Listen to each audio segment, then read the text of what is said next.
Jangan jaga mak jaga ayah tuan. Jangan jaga mak jaga ayah. Ada orang cakap tuan-tuan, jaga mak cukup lah, tak jaga ayah.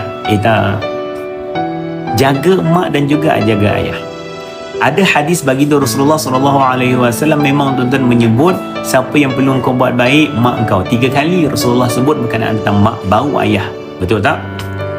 Sebagian ulama menyatakan tuan-tuan, hadis itu bukan sekadar mengutamakan emak, tidak.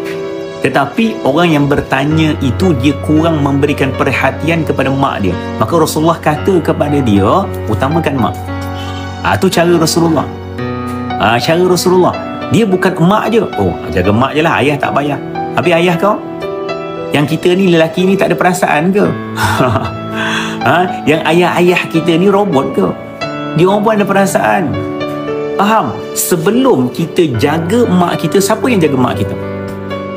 Sebelum kita meratukan mak kita, siapa yang meratukan mak kita?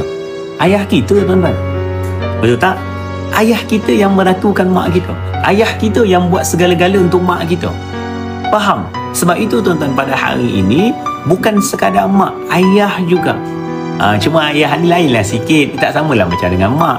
Betul? Tetapi tuan-tuan hormati dan sayangi.